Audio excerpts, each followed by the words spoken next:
नमस्कार दोस्तों, इन तस्वीरों को जरा ध्यान से देखिए। दुनिया भर के नेता और सबसे आगे पीएम मोदी। गोदी मीडिया से लेकर सोशल मीडिया तक हर जगह बस यही माहौल। भारत जब बोलता है तो पूरी दुनिया सुनती है। दुनिया भर में मोदी का तो डंका बज रहा है। भारत अब वैश्विक मंचों पर बोलता है तो पूरी दुनिया बड़े ध्यान से सुनती है।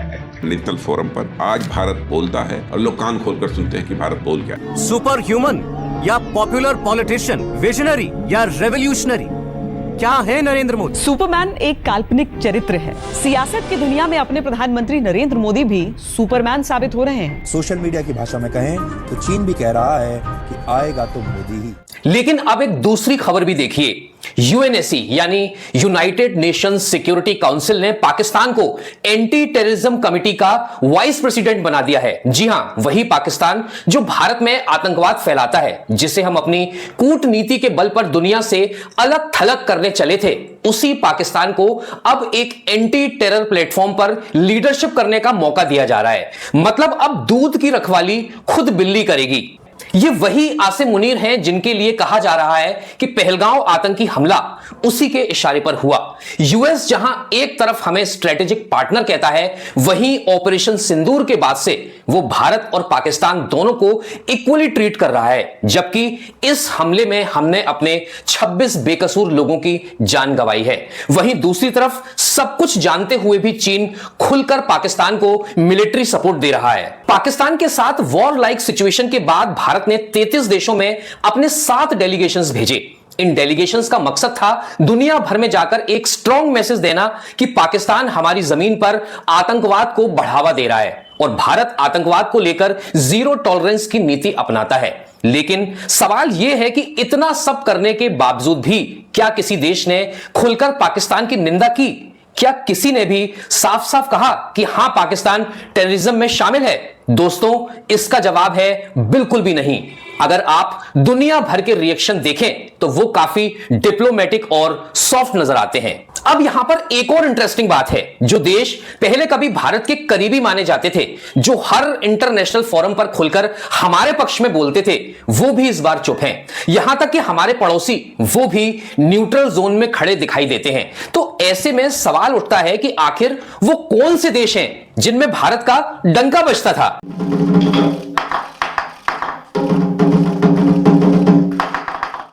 प्रधानमंत्री बनने के बाद से जून 2025 तक पीएम मोदी ने 73 देशों में 88 फॉरेन ट्रिप्स की हैं। इन सभी यात्राओं पर अब तक टैक्स पेयर्स के हजारों करोड़ रुपए खर्च हो चुके हैं। इसमें chartered plane, security, events, media coverage सब कुछ शामिल है। अब इन फॉरेन विजिट्स के बाद सरकार और मीडिया ने एक बात बार बार दोहराई कि भारत का डंका अब पूरी दुनिया में बज रहा है। यह नैरेटिव इतना रिपीट किया गया कि लोग सच में बिलीव करने लगे कि पूरी दुनिया आज इंडिया के साथ खड़ी है।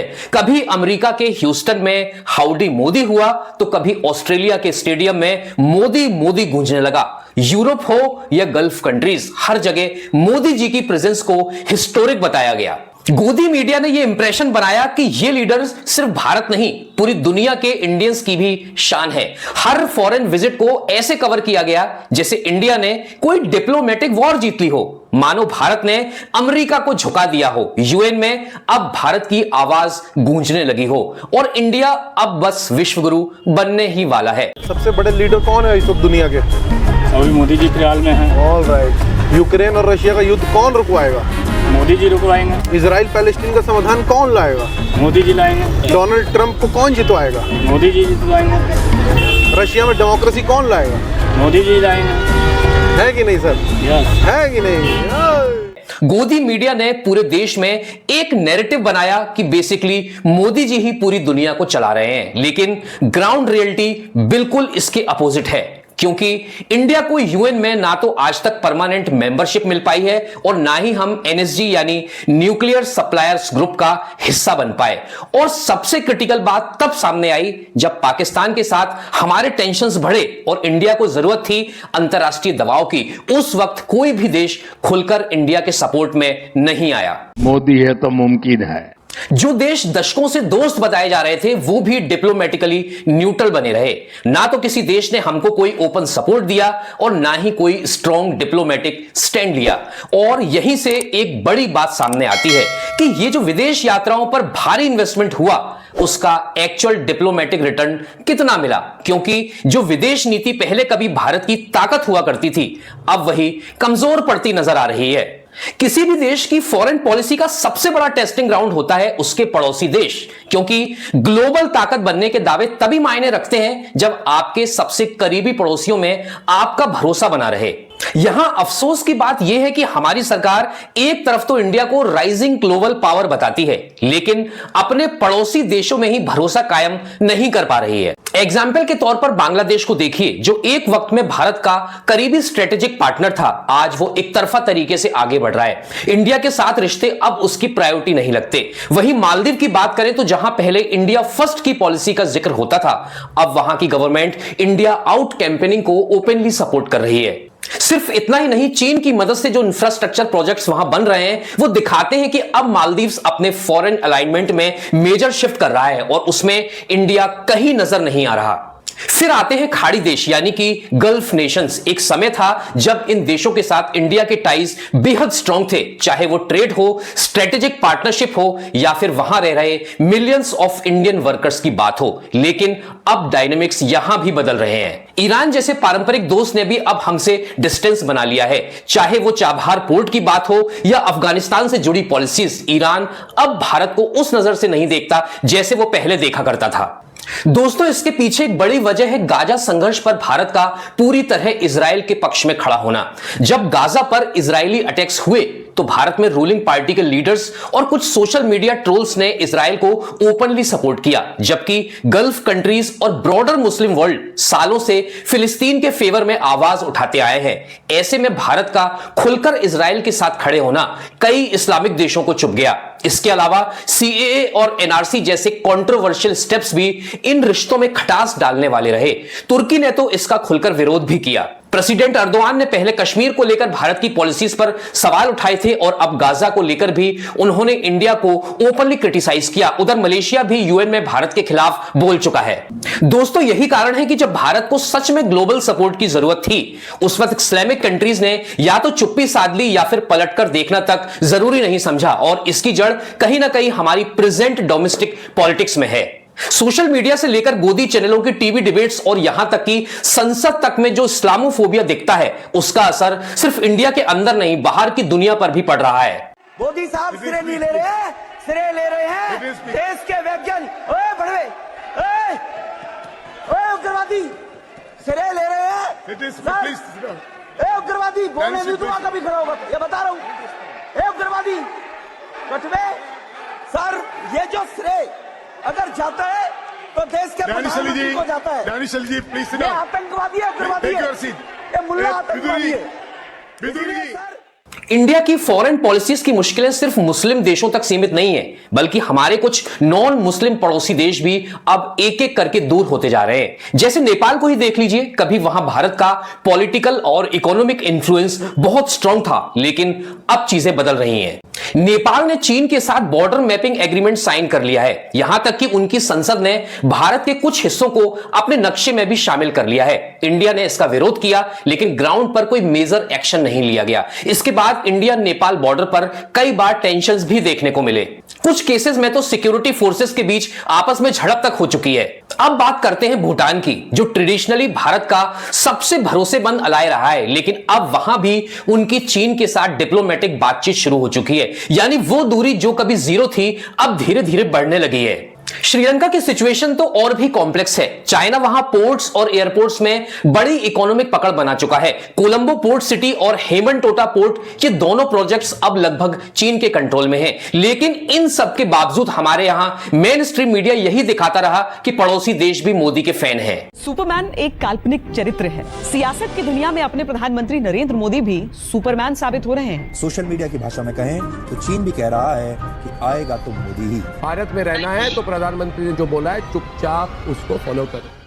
सिचुएशन ऐसी बन चुकी है कि आज ऑलमोस्ट हर पड़ोसी देश या तो चीन के इन्फ्लुएंस में चला गया है या फिर ओपनली भारत के खिलाफ बोलने से भी नहीं हिचक रहा है। और सिर्फ पड़ोसी देश ही नहीं, कुछ पुराने स्ट्रेटेजिक पार्टनर्स का बिहेवियर भी अब न्यूट्रल या कोल्ड होता जा रहा है। जैसे अमेरिका को ही देख लीजिए, क्वाड इंडो पैसिफिक जैसी बड़ी पार्टनरशिप के बावजूद रीसेंट स्टेटमेंट में उन्होंने इंडिया और पाकिस्तान को इक्वली रिस्पॉन्सिबल बताया। अमेरिका ने अपने स्टेटमेंट में पाकिस्तान को डायरेक्टली कंडेम तक नहीं किया, उल्टा एप्पल जैसी कंपनियों को डिस्क्रीटली यह सिग्नल दिया गया कि इंडिया में प्रोडक्शन प्लांट लगाने से पहले 2 बार सोचो। उधर यूरोपियन यूनियन के रिएक्शन भी भारत के प्रति काफी रेस्टेंट रहे। उन्होंने न्यूट्रल टोन में भारत और पाकिस्तान दोनों से शांति की अपील की, मतलब कोई सीधा सपोर्ट नहीं किया। अब आते हैं फ्रांस पर, जिसके साथ हमारी राफेल डील हुई थी और डिफेंस पार्टनरशिप है। उनका भी बयान बैलेंस्ड रहा। उन्होंने भी सिर्फ दोनों देशों से संयम की बात कही, यानी सीधा मतलब जब हमें स्ट्रॉन्गेस्ट डिप्लोमेटिक सपोर्ट की जरूरत थी तब ये सारे पार्टनर कंट्रीज भी हमसे सेफ डिस्टेंस बनाए रहे। अब थोड़ा पीछे चलते हैं और रशिया की बात करते हैं। कोल्ड वॉर के दौर में जब इंडिया ने यूएसए से दूरी बनाई तब रशिया हमारा सबसे मजबूत अलाय बनकर उभरा था। बांग्लादेश की आजादी की लड़ाई हो या 1998 का न्यूक्लियर टेस्ट क्राइसिस, हर क्रिटिकल मूवमेंट पर रशिया ने इंडिया का साथ दिया। लेकिन अब देखिए, यूक्रेन रशिया वॉर के बीच जब मोदी जी ने यूक्रेन विजिट किया तो मॉस्को का टोन बदलने लगा। अब रशिया ओपनली पाकिस्तान के साथ मिलिट्री डील्स कर रहा है। रिपोर्ट्स आ रही हैं कि पाकिस्तान को कुछ हथियार दिए जा रहे हैं, वो भी वो हथियार जो पहले सिर्फ इंडिया की नाराजगी के डर से रोके जाते थे।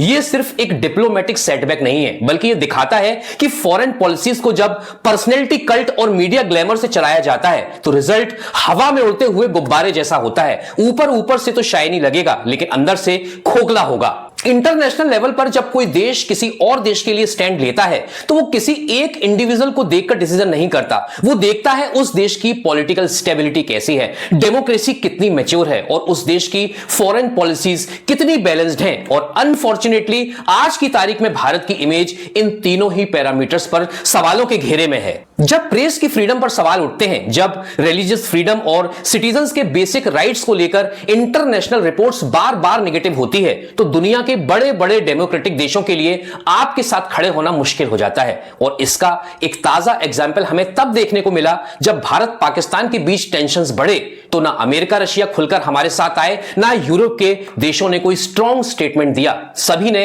बस एक स्टैंडर्ड डिप्लोमेटिक लाइन दी, हम दोनों देशों से शांति बनाए रखने की अपील करते हैं। मतलब एक तरीके से चुप्पी साध ली। तो यहां सवाल सिर्फ इतना नहीं है कि भारत की फॉरेन पॉलिसीज कमजोर क्यों हो रही हैं, सवाल यह भी है कि इतना ग्लैमर, इतने ग्रैंड इवेंट्स और मोदी डिप्लोमेसी के नाम पर जो हजारों करोड़ खर्च किए गए उसका देश को असल में क्या फायदा मिला।